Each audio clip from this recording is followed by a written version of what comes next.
आजकाल नवीन टेक्नॉलॉजी निघाल्या आहेत, लोकांना चिटिंगसाठी बऱ्याचशा खूपच आपल्याला माहीत नसलेल्यासुद्धा गोष्टी ते करतात. तर फार एवढासा छोटासा ब्लूटूथसुद्धा मिळतं, ते कानात काही जण ऑपरेशन करून कानात बसवतात आणि एक चायनीज कार्ड मिळतं, त्यात फोटो काढता येतो आणि तो फोटो ट्रान्समिट करता येतो. तर ते मागच्या वर्षी मुंबईला एक जण असं सापडला की त्यांनी क्वेश्चन पेपरचे फटाफट फोटो काढून घेतले आणि ते ट्रान्समिट केले. नंतर अर्धा तास काहीच न करता बसून राहिला, तिकडे उत्तरपत्र सोडून झालं की तिकडनं सांगत होतं तशा क्वेश्चन पेपर न पाहताच काय करणं सुरू केलं. नमस्कार, मी विजय काते. आपण पाहता नवराष्ट्र डिजिटल. मीरा भाईंदर वसई विरार पोलीस आयुक्तालयाच्या मार्फत 231 पदासाठी पोलीस भरतीचं आयोजन करण्यात आलं होतं. ही पोलीस भरती 19 जूनपासून सुरुवात झाली होती.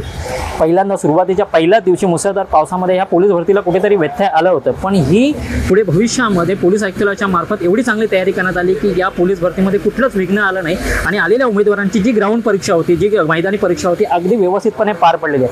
या संपूर्ण विषयाबद्दल आणि तसेच आता पुढे येणारी लेखी परीक्षाबद्दल कुठले नियमावली आहेत या संपूर्ण विषयासंदर्भामध्ये जे अतिरिक्त पोलीस आयुक्त आहेत श्रीकांत पाठक यांच्याबरोबर चर्चा केली असता जाणून घेऊ त्यांची प्रतिक्रिया. ॲक्च्युली आपली पोलीस भरती जी आहे इनिशियली आपण 19 तारखेला ठरवलेली होती, ती सुभाषचंद्र बोस मैदानावर आपण ठरवली होती.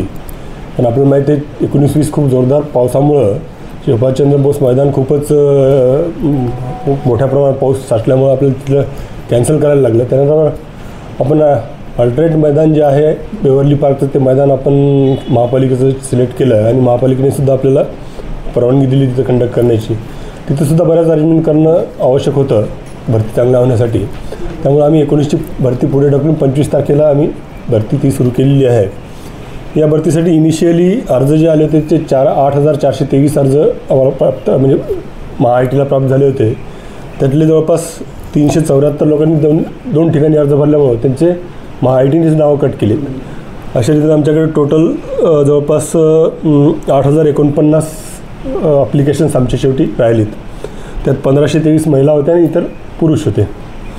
तर यातले ॲक्च्युअल जी फिजिकल दिलेली आहे म्हणजे जे कोण हाईट चेस्टमध्ये डिस्क्वालिफाय झालं, कोण कागदपत्र व्हेरिफिकेशनमध्ये डिस्क्वालिफाय झालं हे वगळता जवळपास 6,040 मुलींनी ॲक्च्युअल फिजिकल एक्झाम दिलेली आहे.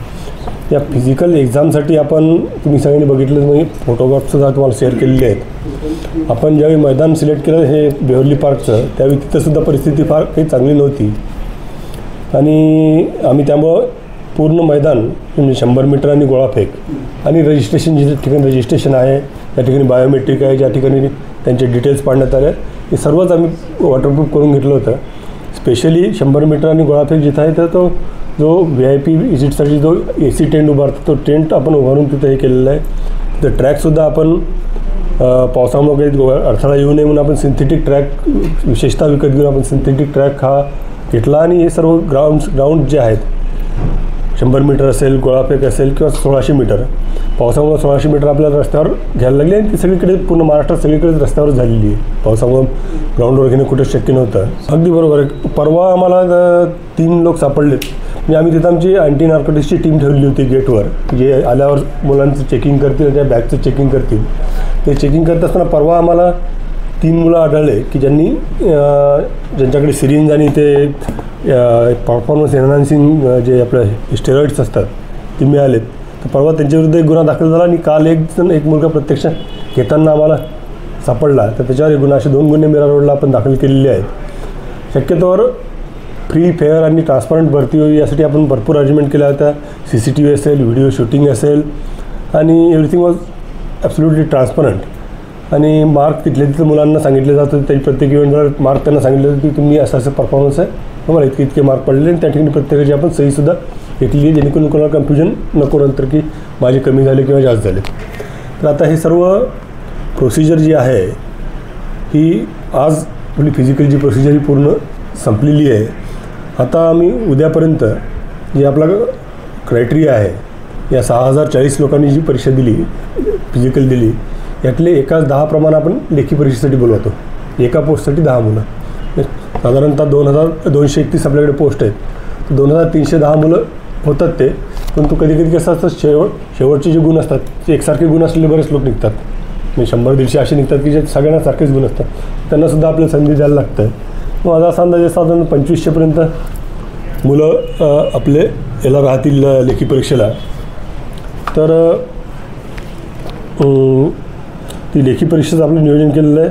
मग मी सांगितलं त्याप्रमाणे आपले हजरची संख्या होती जी टोटल मी सांगितलं तुम्हाला 6,040, त्यात 1,535 महिला आणि ॲप्लिकेशन्सच्या अनुषंगाने 6,988 पुरुषांपैकी 4,877 पुरुष हजर राहिले आणि 1,535 महिलांपैकी 1,174 महिला याच्यासाठी हजर राहिलेल्या आहेत. एक सर्व्हिसमॅन 128 होते, त्यापैकी 89 हजर राहिलेत. स्पोर्ट्समन 98 होते, त्यातले 89 आपल्या भरतीसाठी हजर राहिले. जसं मी सांगितलं त्याप्रमाणे आपली फिजिकल एक्झाम जी आहे ती आज कन्क्लूड झालेली आहे. आता आम्ही उद्यापर्यंत 1-10 प्रमाणात त्यांचं मेरिटनुसार त्यांची आम्ही प्रत्येक कॅटेगरीनुसार हे काढू आणि उद्या आम्ही रिझल्ट जाहीर करू त्यांचा फिजिकलचा रिझल्ट जाहीर झाल्यानंतर आपण जी त्यांची रिटर्न एक्झाम आहे ती 7 तारखेला आपण नियोजित केलेली आहे.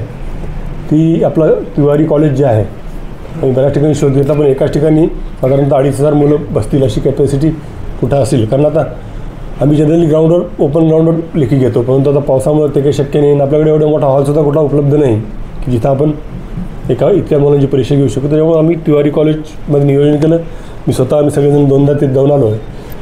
क्लासरूम वाईज किती सिटिंग कॅपॅसिटी आहे ते सगळं आम्ही डिटेल्स काढलेले आहेत आणि 7 तारखेला 9 वाजता आम्ही विद्यार्थ्यांना हजर राहण्याबाबत कळवणार आहोत. तसं त्यांना आमच्या वेबसाईटवर सुद्धा टाकणार. आमच्यातर्फे त्यांना बल्क मेसेजसुद्धा जाणार. आम्ही असं ठरवलेलं आहे की त्यांना बल्क मेसेज जाताना त्यांच्या कुठल्या कॉलेजला, कुठल्या बिल्डिंगमध्ये, कुठल्या रूममध्ये त्यांचा नंबर राहील हे इतकं डिटेल्स कळवण्याचं आम्ही नियोजन केलेलं आहे, जेणेकरून त्यांना कन्फ्युजन नको. तर 9 वाजता ते आल्यानंतर त्यांचं चेकिंग फ्रिस्किंग होईल. आजकाल बऱ्याच ठिकाणी असं आढळून आलं, मागच्या वर्षी मुंबईसुद्धा आढळून आलं की खूप आजकाल नवीन टेक्नॉलॉजी निघाल्या आहेत. लोकांना चिटिंगसाठी बऱ्याचशा खूपच आपल्याला माहीत नसलेल्यासुद्धा गोष्टी ते करत आहेत. तर फार एवढासा छोटासा ब्ल्यूटूथसुद्धा मिळतं जे कानात काही जण ऑपरेशन करून कानात बसवतात आणि एक चायनीज कार्ड मिळतं त्यात फोटो काढता येतो आणि तो फोटो ट्रान्समिट करता येतो. तर ते मागच्या वर्षी मुंबईला एक जण असं सापडला की त्यांनी क्वेश्चन पेपरचे फटाफट फोटो काढून घेतले आणि ते ट्रान्समिट केले. नंतर अर्धा तास काहीच न करता बसून राहिला. तिकडे उत्तरपत्र सोडणं झालं आहे की तिकडनं जसं सांगत होतं तशा क्वेश्चन पेपर न पाहताच काळे करणं सुरू केलं. आमच्या कॉन्स्टेबलला शंका आली की क्वेश्चन पेपर पाहत नाही आणि डायरेक्ट काळे करतो. ते चेक केलं तर आठवलं की ते काही क्वेश्चन पेपर बाहेर लीक केला आणि नंतर मग ब्ल्यूटूथवर ऐकून फक्त तो, कारण आमच्याकडे ABCD सेट्स असतात तेव्हा कोणाला कुठला सेट आला सांगता येत नाही. एक हे जनरली असा एक आढळून आलं की क्लासेसवाले जनरली अशा प्रकारचे जे क्लासेस असतात त्या तिथं मोठ्या प्रमाणात होतात. तर या दृष्टीनं आम्ही 9 वाजता त्यांना यासाठी बोलवलं की त्यांना थरो चेकिंग करून आम्ही तिथनं सोडू आणि त्यांनी कुठलीही वस्तू आणायची नाही आहे. त्यांनी पेनसुद्धा आणायचं नाही, पॅडसुद्धा आणायची नाही, काहीच नाही. प्लेन यायचं आहे. पेन पॅड आम्हीच पुरवणार आहे. तिथं प्रत्येकाच्या बेंचवर आम्ही ठेवणार आहे पेन पॅड आणि त्यांना त्याच्याबरोबर काय पण असेल त्यामुळे चेकिंग फ्रिस्किंग त्यांना बसणे या सगळ्यासाठी 2 तास वेळ जावा. साधारण आमचं नियोजन आहे की आम्ही 11 वाजता पेपर सुरू करू आणि 1.5 तासाचा पेपर आहे. साधारणतः 12:30-1पर्यंत म्हणजे 11 किंवा 11:30 जरी आम्ही सुरू केलं तर 1 वाजेपर्यंत पेपर संपेल. पेपर संपल्यानंतर त्याच दिवशी आम्ही त्याचं स्कॅनिंग करणार. OMR शीट असतात तेव्हा फक्त काळं करायचं असतं, ते स्कॅन केले नंतर जनरली कॅटेगरी वाईज म्हणजे आपलं समांतर आरक्षण, परपेंडिक्युलर आरक्षण ते सगळं कन्सिडर करून माझ्या अंदाजाप्रमाणे 10 तारखेपर्यंत 10 किंवा 11 तारखेपर्यंत आम्ही फायनल सिलेक्शन लिस्ट डिक्लेअर करू शकतो.